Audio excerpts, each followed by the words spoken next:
I'm here with Samantha Glynn today. It's a real pleasure to speak with you, Samantha. She has a strong background as a physiotherapist, as a sport physiotherapist, where she has run and she owns the SG Injury Clinic in Galway, Ireland. She also has a master's degree in sport, exercise, and performance psychology at the University of Limerick in Ireland. And she's currently undertaking her doctoral studies in sport and exercise psychology at the University of Limerick as well. So pleasure to speak with you, Samantha. Thanks for joining me. Thanks for having me. It's a pleasure. What got you interested in physiotherapy? Oh gosh, I suppose, yeah, I guess I always had an interest in working with people in some capacity from a care perspective. I didn't have a very successful sport career myself. I didn't pass schools. But yeah, I love sport, all sport, and I suppose it was a natural fit going down that route. So yeah, when I left school, that was the option I took, and never looked back. Yeah. Yeah. And so how long have you had your clinic for? Yeah, so I started practicing in 2012 once I graduated, and worked freelance for a while with teams. And then I opened the clinic in 2015. Mm-hmm.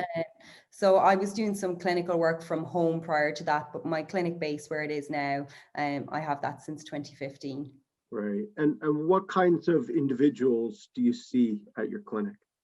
Yeah, so it's a very diverse population group, really. So anything from athletic injuries to chronic pain disorders, to your day-to-day musculoskeletal injuries. So yeah, it's been a really diverse, and I enjoy that. You know, you're not seeing the same thing. That's the joys of clinical practice, versus being full-time in sports. But yeah, I still love the sporting organizations and being part of that. But clinic definitely gives you kind of different perspectives, different viewpoints, and you're certainly seeing a lot of different injuries that you wouldn't necessarily come across in sporting environments. Yeah. What are some of the, I guess, rewarding aspects of your work, and or conversely, some of the more challenging parts of being a sports physiotherapist? Oh, I suppose like it's always rewarding, isn't it, when you can bring somebody from that early stages of injury or pain back to full fitness or full function again. You know, I suppose one of the most rewarding things is having somebody walk back through the clinic door and tell you that they're pain-free, or that they're able to do some simple activity of daily living that they hadn't been previously. And that's just always a joy, you know. And I suppose like when you are dealing not only with sports injuries, but when you're dealing with people with chronic pain disorders, that has a real impact on their day-to-day well-being and their day-to-day activities. And, you know, being able to have a positive impact on that's always so lovely to see that. And you know, when you are dealing with people that have pain, you know, you can see that distress and, you know, frustration, and, you know, being able to alleviate some of that is very rewarding. Yeah, sure. And in terms of maybe some of the more challenging parts of your role? Yeah, I guess, I mean, you always come across injuries where you have setbacks and where the rehabilitation is slower than expected. And that's challenging for both the practitioner and the patient or athlete. You know, I suppose you start out a rehabilitation, and you have a treatment plan, you know, in place, and you expect that to go smoothly, but nothing ever goes smoothly in rehabilitation. And you know, that can be challenging, particularly, I suppose, because there's a degree of frustration that comes with that, with either the athlete or the client, and I suppose from ourselves, from a personal point of view, you know. And you have to be willing to be flexible and adaptable, and, you know, bring that to the practice every day. So that's how I suppose you try to overcome those challenges, and constantly keeping an open line of communication with the client, so that, you know, you're prepared for those things to happen, and that you can overcome it in a positive manner. Right. Are those, is it challenging for the athlete to have that flexibility or adaptability if the rehabilitation isn't progressing as quickly as they would like, or things, there are those setbacks? I think so, because I think, athletes are very in tune with their injury. Generally, if they haven't experienced it previously, they know somebody who has, or they have a lot of information about the injury. So they have set timelines and they have expectations coming into the recovery process, the rehabilitation process. So that's definitely challenging, to try and say, okay, well, we haven't reached this goal now, you need to adapt, or we need to do something. And that can provide different levels of frustration for the athlete. But I think what's important is that if you can communicate why possibly this has happened, then they're much more understanding, and they can create that flexibility. There's no such thing as accelerated rehabilitation in any sense of it. And I suppose I always try to outline from the get-go, one of the most common questions you get is, how quick can I get back to sport? And I generally answer that with, how long is a piece of string? Because no two injuries are the same, no two people are the same. So, whilst there may be protocols that have specific timelines, I always try to set out the expectations at the beginning that those timelines may be changeable, and that will depend on the progress we make throughout the process. So it sounds like the communication about timelines, or communicating about variability in kind of individual sort of recovery time frames, or how people recover differently, is something that you emphasize or try to communicate at the outset. Yeah, I generally spend quite a large portion of my time in that first session with an athlete, kind of giving them the information around their injury, and outlining what that looks like, or what the rehabilitation process looks like. And like I said, I don't ever set concrete timelines in place. And once that kind of communication line is open, then I feel that the athlete is able to communicate better, as they progress, and they have a little bit more ability to adapt or progress their rehabilitation as they see fit. So it's almost kind of transferring that responsibility. If you feel like this, then you may need to adapt. If you're feeling that this is easy and you're progressing well through this, then we can move to the next level. So providing that, flexibility within this specific protocol, for me, is very important. And I think that's important for the athlete. Right. Okay. So you mentioned, Samantha, you don't communicate timeframes, but doesn't the athlete also want that? I mean, you kind of mentioned a minute ago that, that's one of the first things that the athlete wants to know, is like, how quickly can I get back? So maybe you can speak about that a bit more.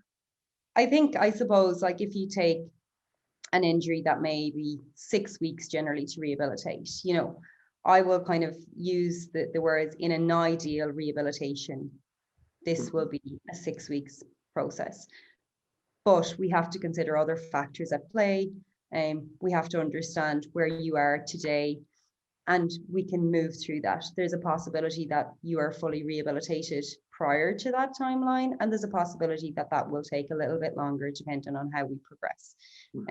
I think we know the timelines, and athletes will know the timelines. What I try not to set out is, this is when we will reach this specific time. This is when we will do this. It's more like, if we get to this point, then we will do this. And you intentionally avoid doing that because I think if you set up specific points of progress, and that isn't met, then that's where frustration can set in, because you have to preempt that there may be some physical setbacks.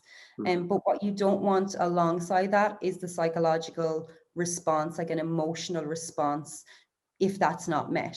So rather than setting something in stone, I prefer to provide that flexibility across it.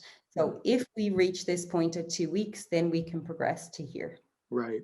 So it sounds like you're alluding to this idea of more of a criterion-based progression, where if they are able to meet certain tasks or functional movements, then they are able to progress. But if not, then they kind of, have to continue working until they do. Would that be accurate? Absolutely, yeah. And I think with any rehabilitation, I mean, you've got to set the foundations of the rehabilitation in place. And once they're in place, everything else is a follow on from that. So, if we get this right this week, we'll move on to X, Y, and Z. If not, then we'll put something else in place so that you can build on the foundations you're building here. Yeah. You mentioned earlier there's no such thing as an accelerated rehabilitation. Maybe you can speak to that a little bit more. Yeah, I mean, I think sometimes I think it's very much dependent on the time of the injury. If you have an athlete that has been injured in the middle of a competitive season, they're going to be motivated to get back. And that can sometimes lead to almost over adherence to rehabilitation protocols. Like, they want to reach the next step quicker and quicker.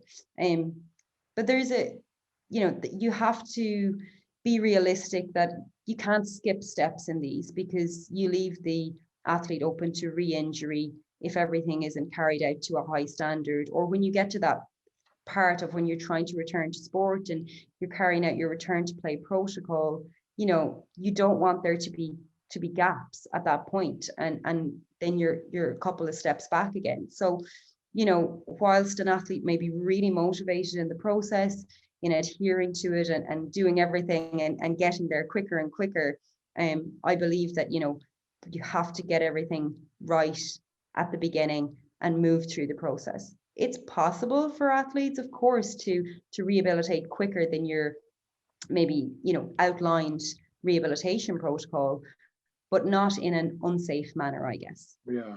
So I really like your point about not skipping steps. And so it sounds like, part of the communication is outlining what those steps or progressions are. And, Yeah. and so, sort of the idea, okay, don't just jump from A to C or D, but you've got to do all these intermediary steps, and then you're less likely to incur some of those negative outcomes, right? You mentioned re-injury or things along those lines. So in your first session, you talked about giving the athlete information, and I'm wondering if you can speak a little bit more about the kinds of information you might give. I don't know, feel free to pick a specific injury, and why that's important. Why is it important for the athlete to get sort of knowledge or information about their injury? Yeah, sure. I mean, I think no matter what injury you're dealing with, whether it's a really minor strain or you're looking at an ACL injury, I think for the athlete to understand what has happened in terms of the mechanics or even the anatomy at a very simplistic level, I think that sets up a really good basis for understanding why they are completing the rehabilitation that they will be doing. Rehabilitation can be monotonous, particularly for athletes who are high performers, high achievers, expert skill learners. You're bringing them back to a real novice stage. And that can be boring, frustrating.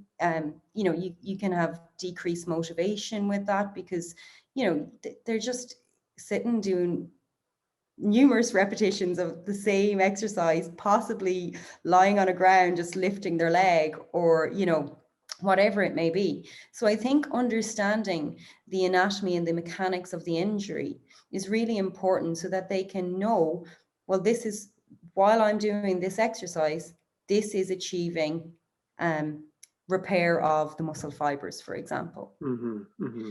But I think also what's really important is if they understand that, they can also start to regulate how they feel. So I will often say, I guess we have a saying, pain doesn't equal damage and damage doesn't equal pain. So if you can kind of set that into the rehabilitation, they can understand that whilst I'm doing this, this is the discomfort I will feel and this is why I will feel it.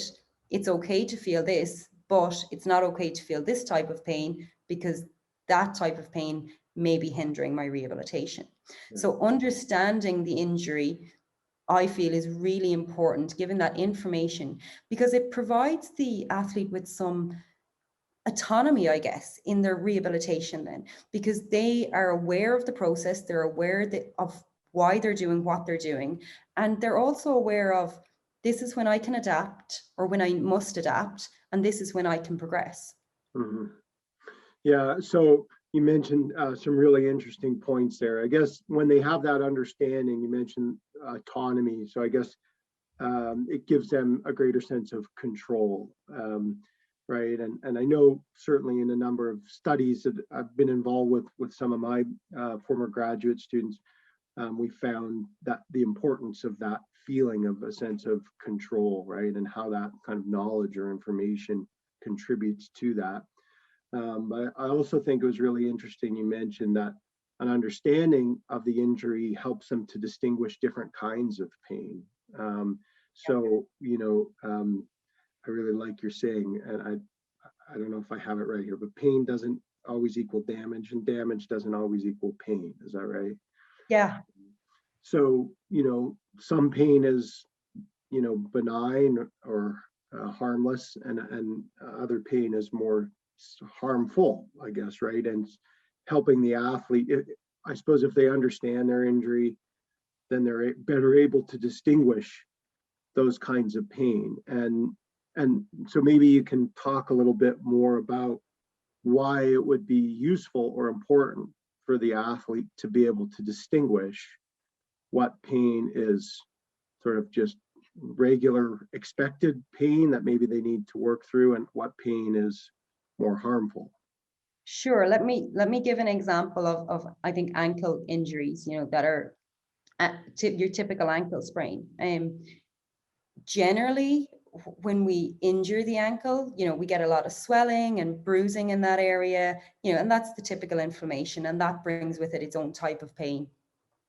But after that all dies down, what you see a lot is the ankle doesn't move in the same manner. So the functional movement of the ankle, they're not moving it the way they should be.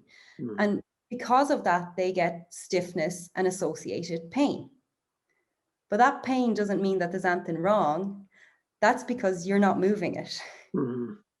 So when we can categorize that really simply or explain that really simply, and we can facilitate on our end movement of that ankle joint, all of a sudden that pain is no longer there. That pain that they have acquired from the stiffness and lack of movement that they've initiated due to the injury, which is a normal response, by the way, that's no longer there. And then they're dealing with the actual pain of the injury. So that pain of the ligament strain, where if they slightly go back over on it, you get this kind of shooting sharp pain. And now that's what they understand. That's if you continue to go over on that, now you're going to re-injure it. Yeah. But taking all the rest of that pain that isn't really associated with damage, just it's a secondary. And we've explained why you need to keep moving this in this manner so that pain doesn't come back, because that pain is actually part of your injury. Does that make sense? Yeah, makes perfect sense. And I guess if the the pain that's just related to the lack of movement, which is normal when there's swelling, when they do move it, they feel some pain. If that then causes them to further restrict their movement, then I guess that only exacerbates or adds to the problem, right? Whereas when you're explaining to them, listen, like this is to be expected because you're not moving it, but you actually need to or want to be moving it, and so you will feel some pain or discomfort. But that's important to get past the lack of mobility, I guess, in the joint, right? Absolutely. Yeah, that's a great example. So would you say that that's a really important skill then for the athlete to be able to distinguish those kinds of pain and to sort of know when they should work through it, or when to, in your example, maybe continue moving the ankle, or when they need to kind of back off because they might re-injure? Is that something that the athlete needs to acquire as a skill? I think so. I mean, I think you know, by providing that information, I think it's, we touched on the control part earlier, and I think these are kind of one and the same. You provide that information and they understand, but there's very little room for kind of the athlete to control their rehabilitation in terms of the exercises that prescribed. I think where understanding their pain is important is because that allows them to develop a little bit of control around their rehabilitation protocol, in terms of they can understand that if we've given you a certain set of exercises, and this of course is dependent on how much contact you have with the athlete. So like maybe I'm not going to see this athlete for another week, so I've given them a certain set of exercises and protocols to work through. But if they understand, the pain responses, what should be typical for this stage of rehabilitation, what means that you need to slow down, then they're able to be flexible within that, and they can adapt if needed, or they can progress because they know that whatever they're feeling that's normal right now. This is nothing to worry about. So I think that there's kind of two elements to that, and I always kind of, discuss those together when I'm running through it with an athlete. But I think, yes, understanding that pain, if they can, if they're able to process that, then they become better at regulating, how they're feeling, and then in turn they have more control over their rehabilitation protocol. Yeah. So you mentioned the word regulate. I was just going to ask if part of your role or task is to help the athlete self-regulate. Yeah, I mean, I think, we try to implement that. I guess, again, it's in the early stage, I think providing both the information, but also, providing a source of emotional support to the athlete is important so that they can understand the responses that they're having as a result of an injury.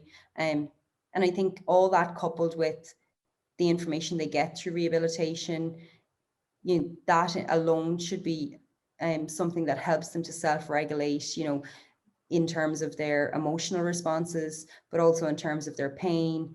And I think that's an important aspect of rehabilitation. And yeah, maybe we, in practice, we do it without maybe strategically doing it, but I definitely think it's important to recognize that that's something that's important in rehabilitation. Yeah. In terms of the emotional responses that athletes have, maybe you can talk about what you've experienced in your practice with athletes. What kinds of responses do they have? Do they change over time? Yeah, I mean, I think it varies. I think it varies in terms of the severity of the injury. I think it varies in terms of the time of the injury. But I think in general, like speaking very generally, athletes will be probably very maybe angry, I guess, at that real outset of sustaining an injury, and frustrated or annoyed. And sometimes with some athletes, there's an element of denial, to the severity of the injury that they've sustained, particularly if it's a more career-ending injury, or if it's one that's going to take them out of sport for a substantial length of time. And again, I suppose that's where, clear communication is important. I think as they move through the rehabilitation process, no more than the physical side of things, you see peaks and troughs, and I think in general, at the beginning, it is frustrating for athletes. Like I mentioned earlier, you are taking them from, highly competitive sport, back right to, monotonous, early stage skill learning again. So there can be some frustration around that. But I think, if they're highly motivated to get back to sport, then in general, they become engaged in the process. And as they move through it and as they progress, you can see that they are, that their mood is at a better level, and they're thinking about return to sport. And, as they become more competent, in their rehabilitation, then their confidence comes back up and they're getting ready for sport specific tasks or skills. And these are all things that build their confidence. And of course, you know, that's going to have a more positive effect on mood. Definitely if you have some setbacks, that's different, you know, and like I said, you know, you will have peaks and down points, and that again will have an impact, and you see that kind of frustration coming back in, and sometimes a dip in motivation if the rehabilitation process isn't quite going as planned. I think, you know, towards the end, you know, of the rehabilitation, on that return to sport, you kind of see varying responses, and I think that depends on how the rehabilitation process has gone, and I suppose actively listening to the athlete is so important at that point. You know, like, are they communicating that they feel ready to return to sport? You know, do they appear confident in carrying out their tasks, or, you know, do they seem like they have some anxiety, worries about returning to sport? I think they're, you know, I suppose I've just given an overview of probably a lot of the emotional type of responses that you see typically throughout the process, but it's definitely very changeable. That's probably one thing I would say. I don't think, you know, you don't see it as one emotion running through, no matter, you know, and that's similar to anything you do, isn't it, really? But I definitely think it's changeable, and it depends on how the rehabilitation process is going. Right. So kind of, would you say that the psychological responses, their moods or emotions or thoughts, do they closely match or parallel the physical progressions, or not necessarily? You know, I think it's kind of like one affects the other all Mm-hmm. the time. So whether it's the psychological impacting on the physical or the physical impacting on the psychological, that's, you know, that, and I guess what I mean by that is, if you take, for example, if you have an athlete who has just rehabbed from an AC joint injury, you know, and they go out and, you know, 2 months later, they have the same injury. That type of scenario, you could see an athlete who is extremely frustrated and not motivated to engage in the physical rehabilitation. So therefore, at that point, I feel it's the psychological, you know, response to injury is impacting on how they are going to progress physically, because you need them to engage and adhere. On the other side of it, you know, if you've got if you've got somebody engaged and going through the physical rehabilitation, and all of a sudden, you know, they're not hitting 90 degrees of knee flexion as they should be, or, you know, and then that evokes a psychological response. So I always think they don't happen, you know, they do happen in parallel, but it's not always necessarily the physical affecting the psychological. It can be both ways. Right. So there's a dynamic interplay between the two, right? Maybe more like a circle, or like they're going both ways, I guess. Yeah, for sure. Yeah, and I really like the example that you gave there. So a couple, I mean, you mentioned some really important points I want to pick up on in terms of the variation or fluctuation of the responses over the course of rehabilitation. You talked about, or you mentioned motivation, and I'm wondering if you can speak a little bit more about, the role of motivation in athlete recovery. Yeah, sure. I mean, look, I suppose no matter what you do in anything, motivation plays a part, right? I think I kind of probably alluded to it earlier. You know, you can have athletes that are highly motivated to return to sport, and they're the ones that you'll see will do everything by the book, and, you know, they will be almost overly adherent to the rehabilitation protocol. And that's great. And I think, you know, in terms of motivation, you need an athlete to be motivated to engage in the process. However, I suppose, you know, you have to think about why they're motivated, like what is motivating them to return to sport, are they motivated to get back to their teammates because they love the sport, because they're invested in it, because they're passionate about it, or are they motivated to get back, for the last game of the season? Are they motivated by, are they financially motivated if they're a professional athlete, because that's a challenge, right, that they face if they're not being paid through injury. So I suppose knowing what's motivating the athlete and understanding that as well is important. And I think coming back to the time of injury, sometimes if you have an injury at the end of a season, it's quite hard to motivate that athlete to engage in that rehabilitation process, because maybe because of what they're motivated by, they don't see a reason to engage in a 3-month long rehabilitation process when the competitive season is over. Mm-hmm. But I think,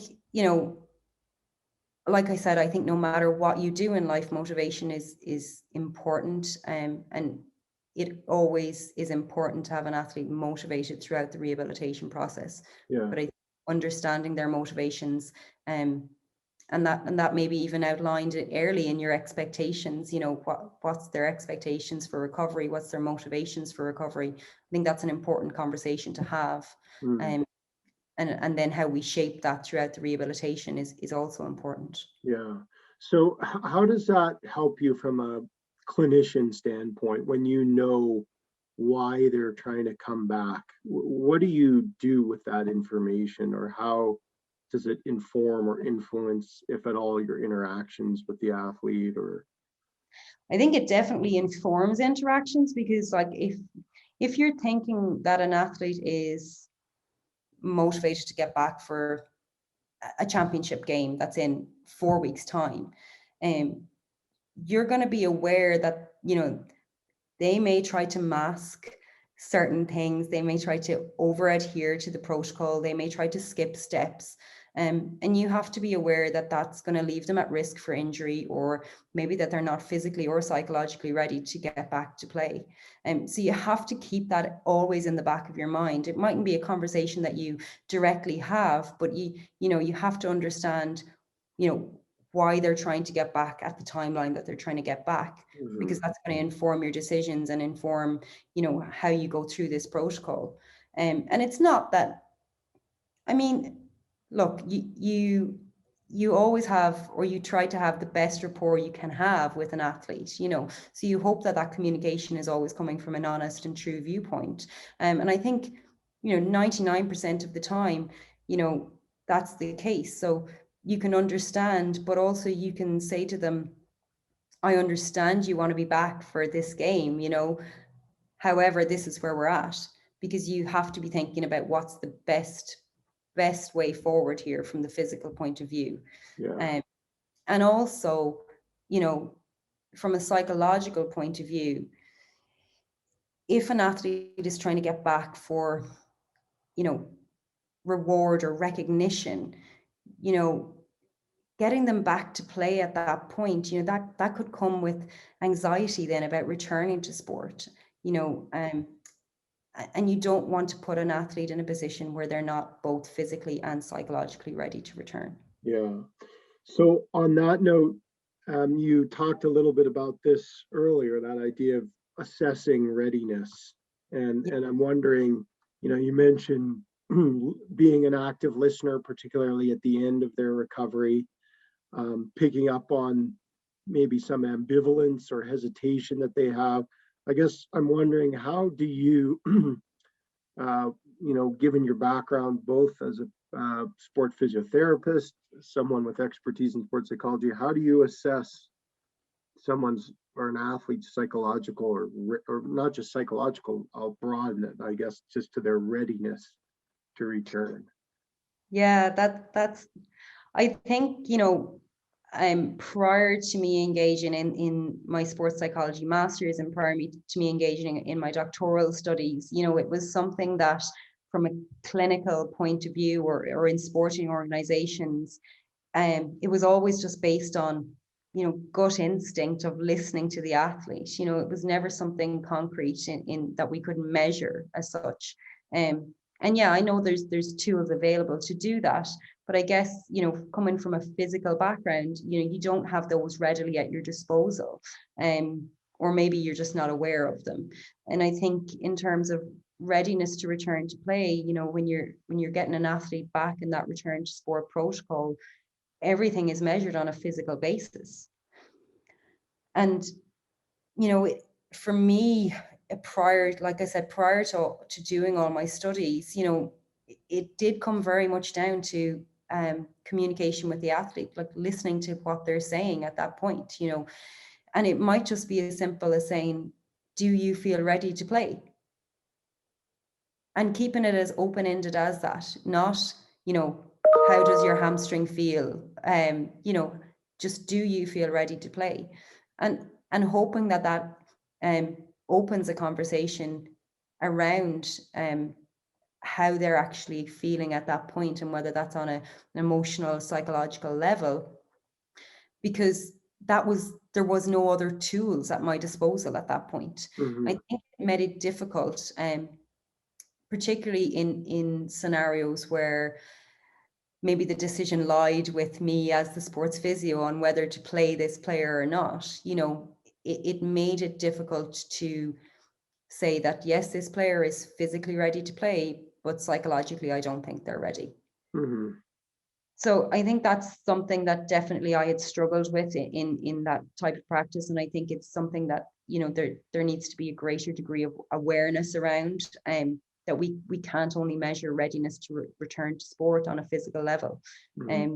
We need to take, and I think hearing the athlete's voice and involving the athlete's voice in that decision to return to play is of utmost importance at the end stage of rehabilitation.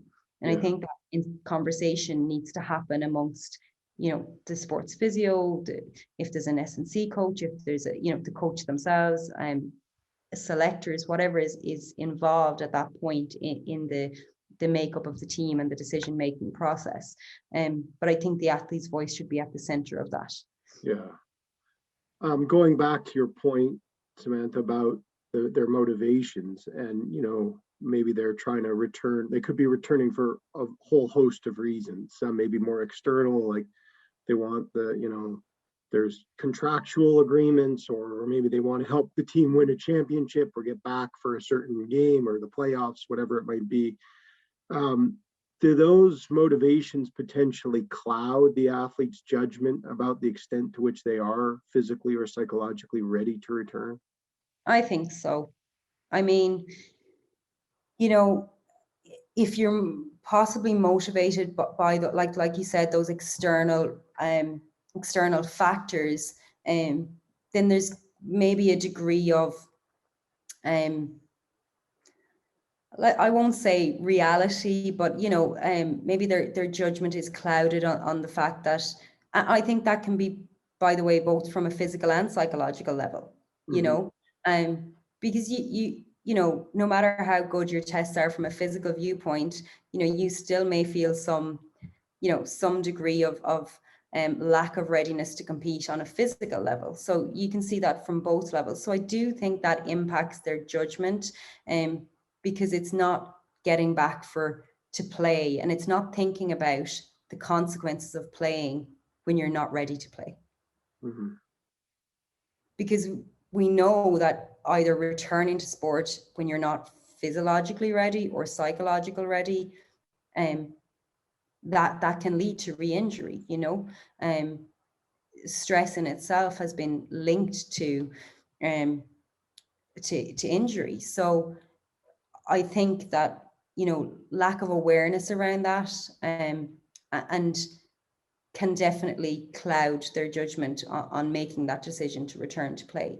Right. So yeah, I hear you. While the athlete's voice is really important, they need to have all the information at their disposal to make that informed decision. Yeah, and it sounds like that's something you communicate with the athlete, is that if there's earlier, I guess you talked about if they're trying to return, and maybe you mentioned over adherence. I guess maybe the athlete's trying to do too much too soon, that maybe that then increases their risk of re-injury or maybe other more negative kinds of outcomes, I guess.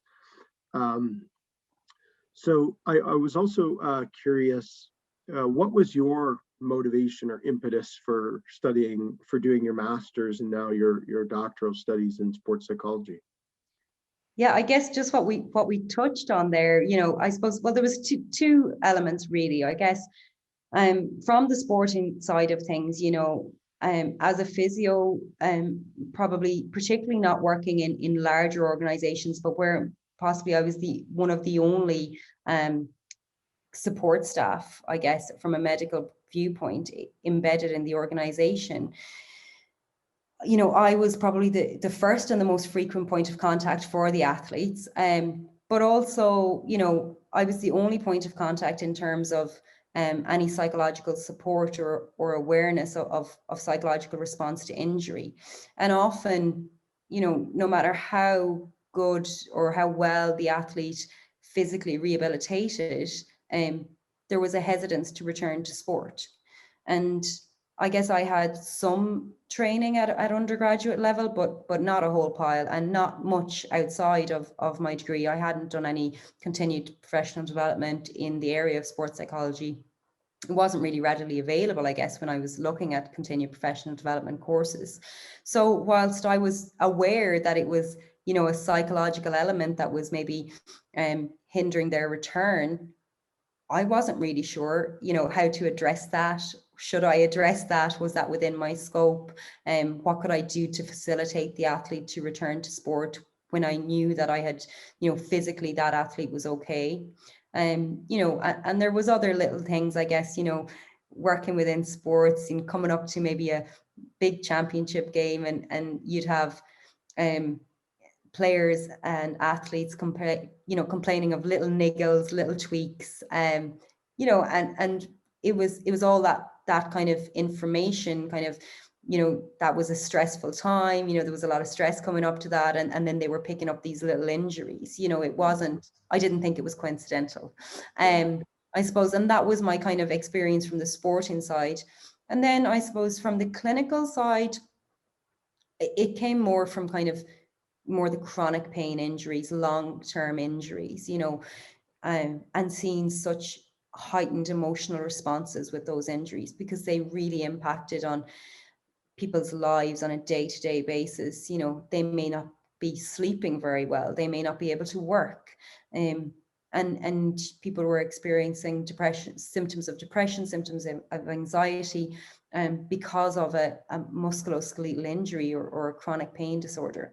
And that was quite harrowing to see and watch. And again, I suppose in my practice, I wasn't really sure where or how or if I should refer that person, or if it was in my scope to implement some strategies to try and aid that, or facilitate that response.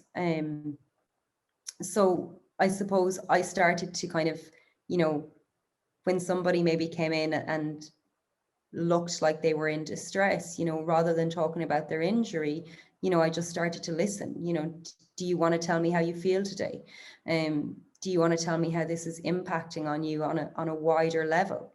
And that really kind of started to make me think, if I want to carry out my job to the highest standard possible, I need to know more about this. I need to understand. I need to know how I can facilitate their recovery, not just from a physical point of view, but also from a psychological point of view. Yeah. And that's why I started to really kind of think, okay, I want to go back and study this. And I suppose, now it's almost like, how can we bring all this to fruition? How can we embed this in practice? So that, and how can we facilitate physios and sports physios and sports scientists to recognize these signs of psychological distress in athletes or in clinic, and know when and how to refer. Yeah. So that's where my motivation kind of lied, and that's why I pursued the master's and now the PhD. Yeah, I mean, I think it's extremely commendable to expand your knowledge and to be able to incorporate that into your scope of practice. And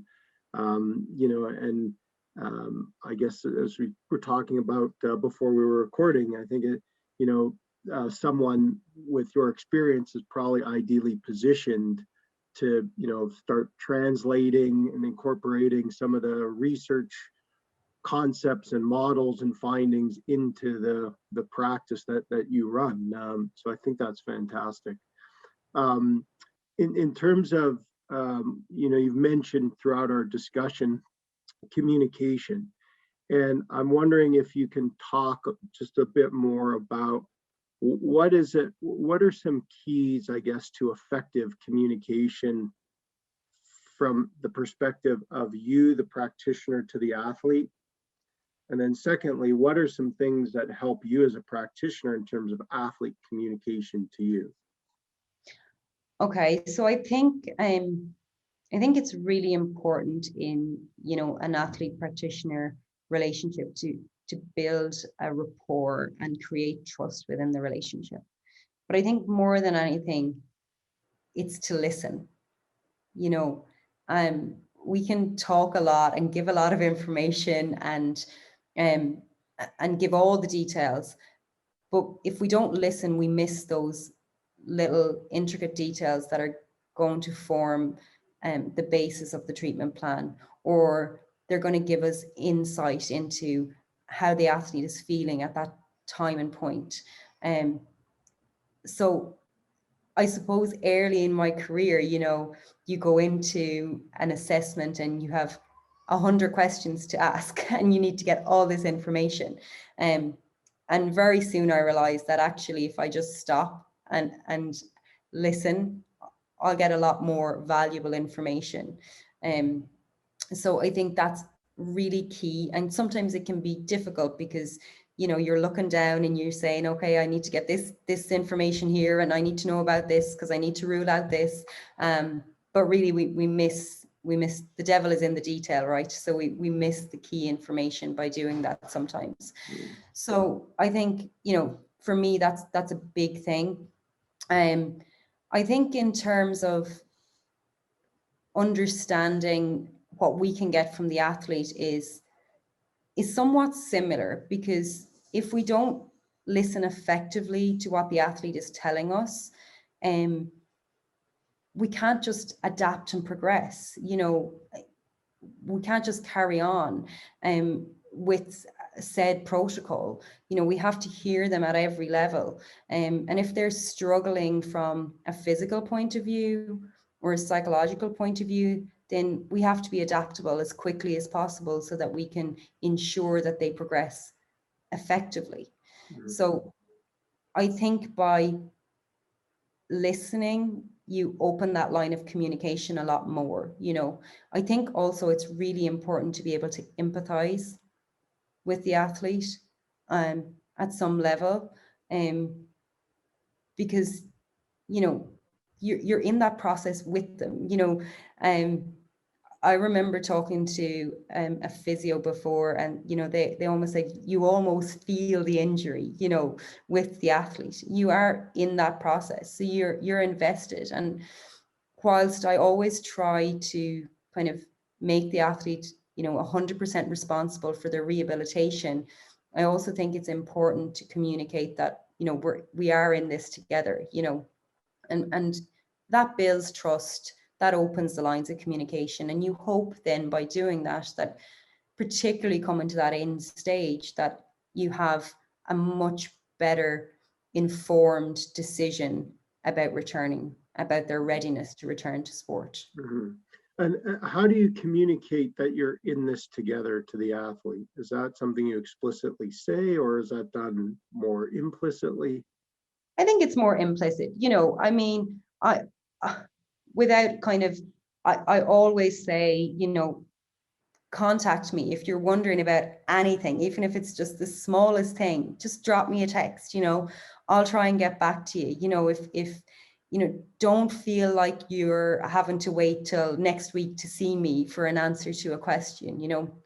if I can help you kind of work out if that's what you're supposed to be feeling at that time point, then just give me a call. If I can't get back to you straight away, I'll get back to you as soon as I can. If you feel that what we're doing right now isn't working for you, tell me, and we'll sit down together and we'll work that out. We'll make a new plan. So I think it's about offering that support on more than just an informational level. It's just being there, providing that kind of real, I guess it's emotional support, but it's also kind of like, allowing them to access you, not obviously impeding on every minute of your day, because everybody has to have boundaries, right? But it's ensuring them that you are going to go through this process with them, and that you will help in any way that you can, whilst also kind of ensuring that they take responsibility for their rehabilitation. Right. So you kind of answered this, but I'm going to ask explicitly, what are the kinds of support that athletes need? I know you mentioned just listening is very important, being willing to answer questions and make yourself available, and expressing that. Are there other forms of support that injured athletes need or benefit from?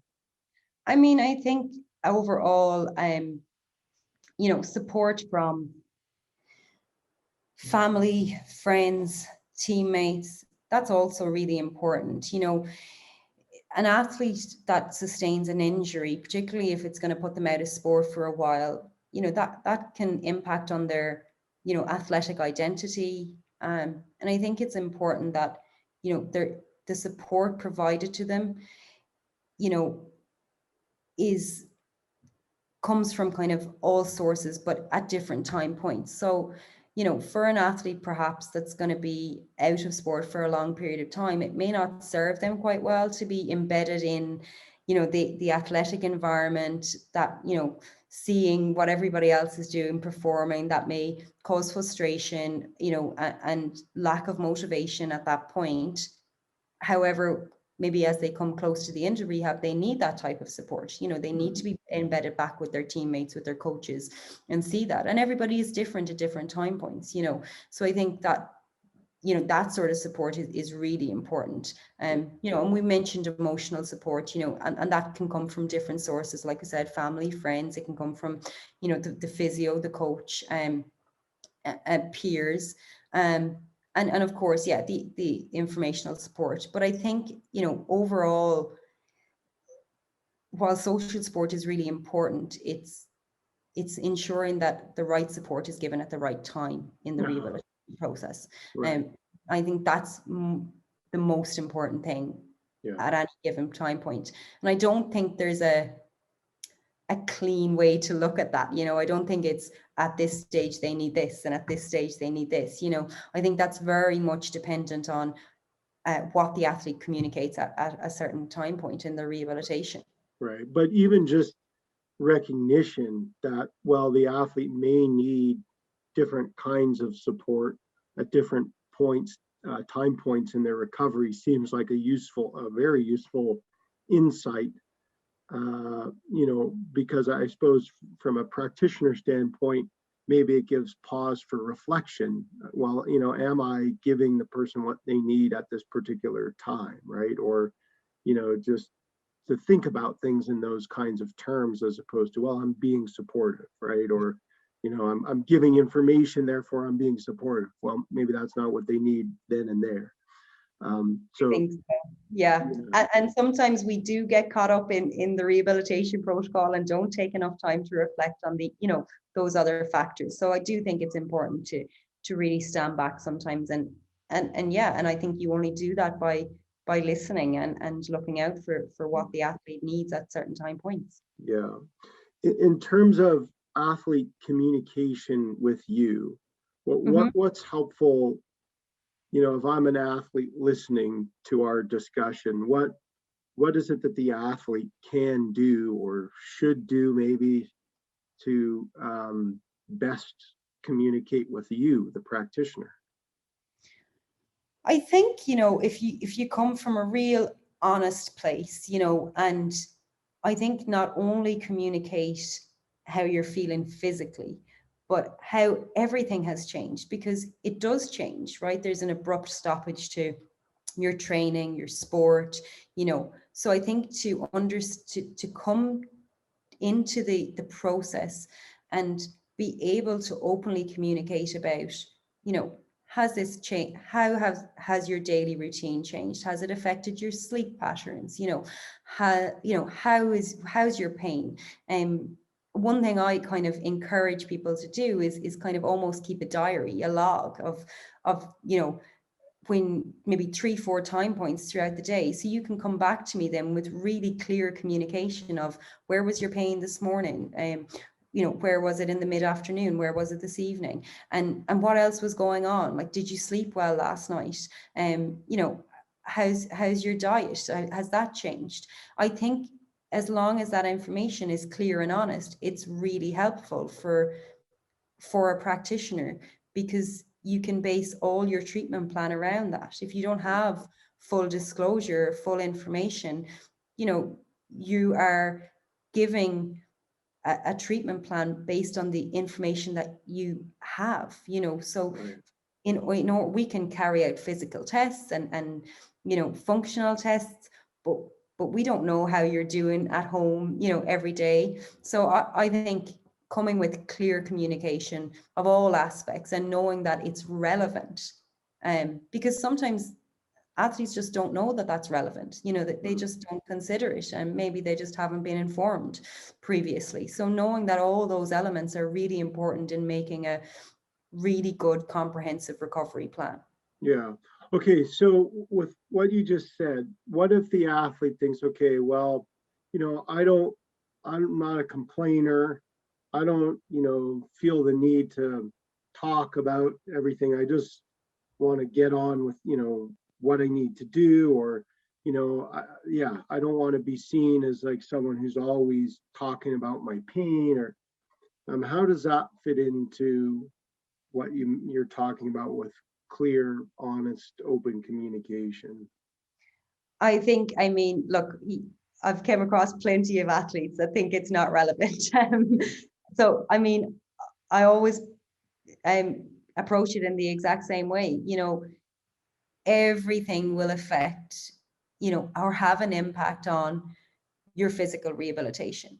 If you're not sleeping well, then your body isn't able to recover in the same way. If you're not hydrated and have enough, proper nutrients, then you're not providing your body with the tools that it needs to replenish and recover, rehabilitate. If you're frustrated and you're not motivated, then you're not carrying out your rehabilitation to your full potential. I almost liken rehabilitation to performance, because in a lot of ways, I think it is. This is just another performance, and you just have to come out the other side of this. But in order to do that, we need to know all these things. If you were competing in a championship game next week, you would be tracking your sleep, you would be tracking your nutrition, you will be tracking your training load, and this is no different. So, often when you liken it to performance and you explain, I guess, again, the impact that these things have on their end goal, which is to return to sport, that changes the conversation a little bit. Mm-hmm. So is that something that you do in your communication or discussions with the athlete, to draw parallels between rehabilitation and performance? Sure. I do that, whether they're an athlete, whether they're, with anybody, if they're a teacher, if they're a bricklayer, I think it's important that people can, have can liken it to what they do on a daily basis, because they can understand it in a better way, Yeah. And I do think to view it in light of a performance, it's helpful, because there are so many things that make up a good performance, right? It's the same with rehabilitation. It's the same with recovery. It's not one thing. And I think when we set out on that journey, and we talk about expectations, and we talk about, you know, what's expected from the practitioner and what I expect from the athlete, you know, that's one of the things that, you know, has to be part of the conversation. And I mean, I only do that if they don't see the value in looking at the whole picture. Yeah. But I think it's been helpful for me to do that, and I think it's helpful for the athlete to view it in that light, because again, similar to understanding their pain, once they understand it, it's easier to implement it. Yeah. So, I mean, I think that's fantastic. You know, I love the idea, you know, just as an athlete would want to get sleep the night before a competition, or they would want to eat the right things to fuel their body, or, you know, kind of be in the right frame of mind to perform optimally. All of those same principles or ideas apply to their rehabilitation, right? And I guess, as you mentioned, you know, if you're not getting enough of a certain nutrient, then the body isn't healing as optimally as it might. Or, as you indicated, you know, like sleep can be essential for recovery and restoration of the body. Or, you know, so all of these things that apply to their performance are also particularly germane or relevant to their recovery.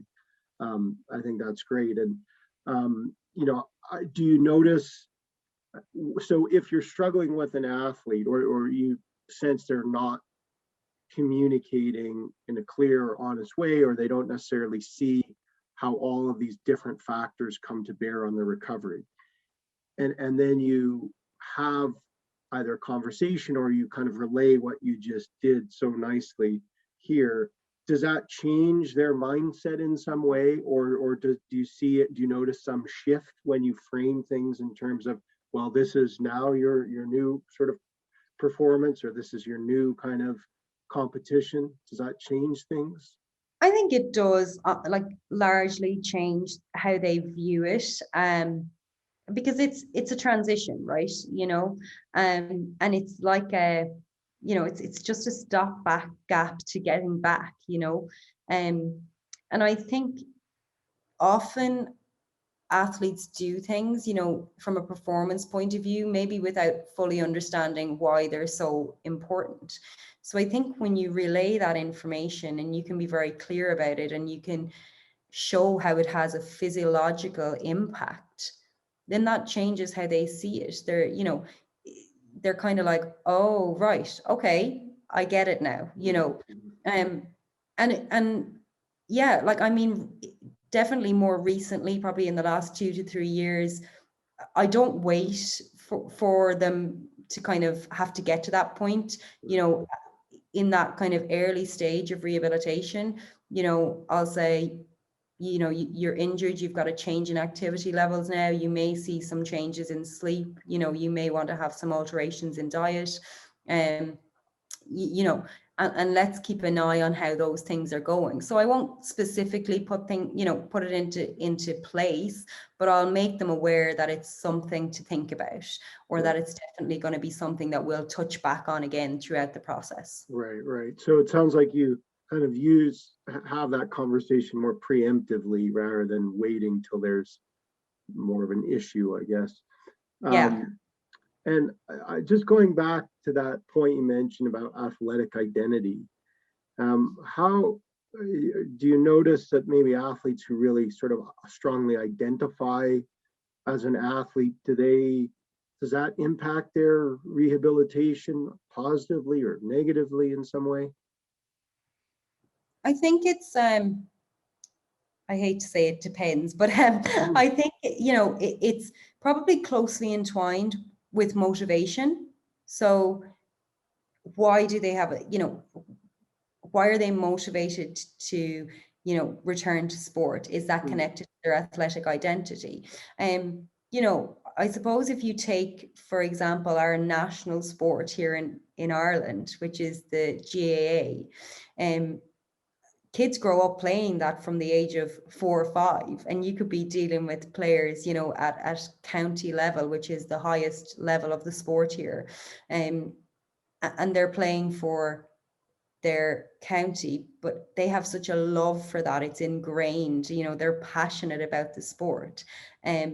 But also, you know, their whole network is built around that because they've spent a life within it, you know, and probably dissimilar to other sports, they're playing with people that they've played with all their life, which is really interesting because that's where also all their activities outside of that, their social outings, they're all with the same people. So, you know, but they're motivated because they love it, you know, not from any other gain. There is no, it's an amateur sport, so there's no financial gain.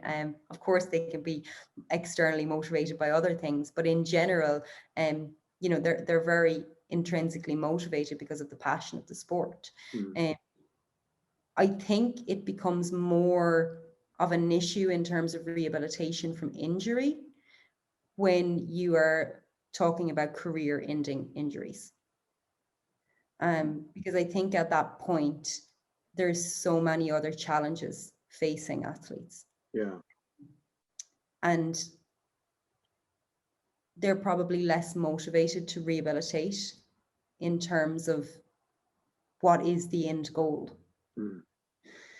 So I think it becomes more challenging at that point.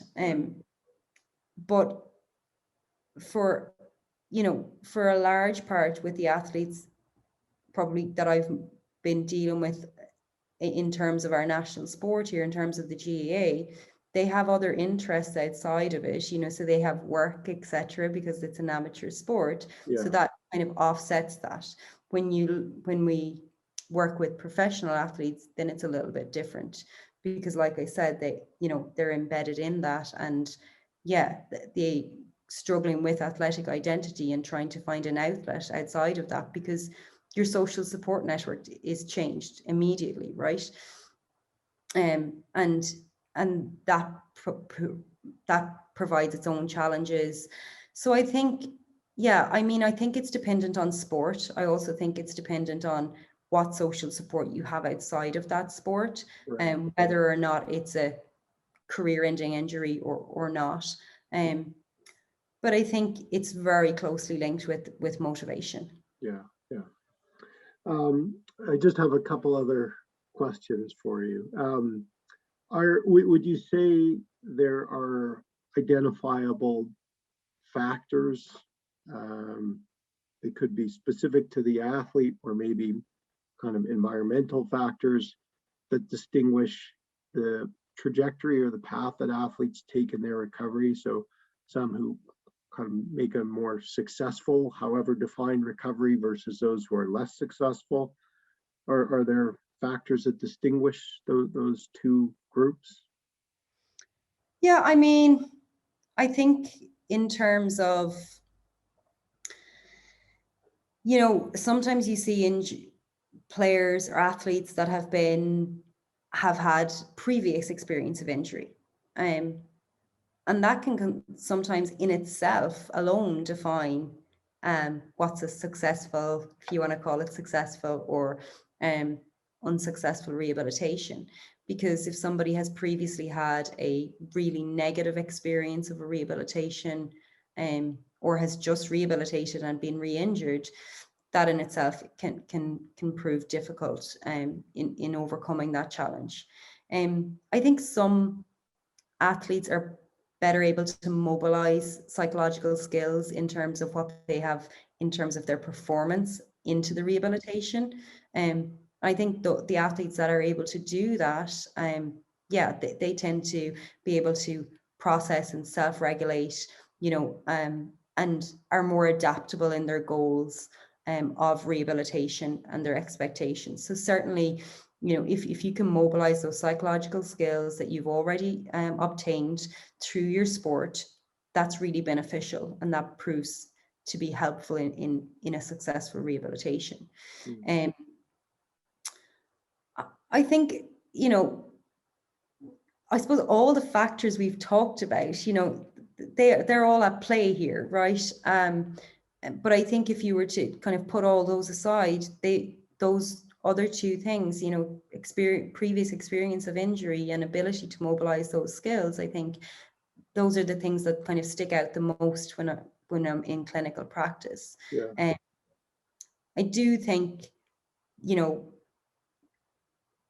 player, taking an athlete and as we spoke about earlier, taking them right back to basics when you're doing injury rehabilitation, the ability to transfer from that kind of expert,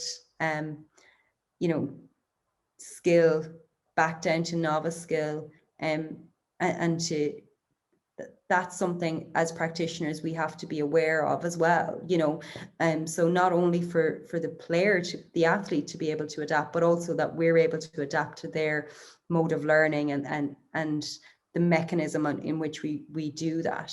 So yeah, I think, also the only other thing I suppose that sticks out is that athletes that are able to be flexible in rehabilitation, that's probably one of the other biggest factors, I would say. You will sometimes have athletes that say, oh, but you said when we get to week 4 we would be at this point.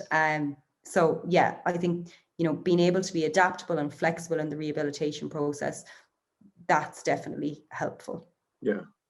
Are there any benefits to an injury for the athlete? I mean, I think when you go through rehabilitation, you have, like we talked about, you have to mobilize a lot of psychological skills to cope and to self-regulate and to enhance your recovery. I think for athletes, if you can take that, what you have learned in the rehabilitation process, and bring it back to your sport, that has to be beneficial, right? So yeah, I mean, I don't think athletes see it at the time that there's any benefits to injury, but in terms of afterwards, I think, injury is an adversity, and, I suppose coming through any adversity and being successful in overcoming a challenge of any sort, you become perhaps more resilient to, challenges that come forward, and it provides perspective maybe on smaller challenges that you have to overcome. So I think there's definitely, growth in terms of the athlete post injury, for sure. Yeah. My final question, and I think you've spoken to this, but do you have, or if you could offer a piece of advice for injured athletes, what would it be? I think 2 things really. I think, to take responsibility for your own rehabilitation, as sports physios or as S&C coaches, you can only provide so much in the rehabilitation process. At the end of the day, most of the work is up to the athlete. So to take responsibility for that, I think that's really important.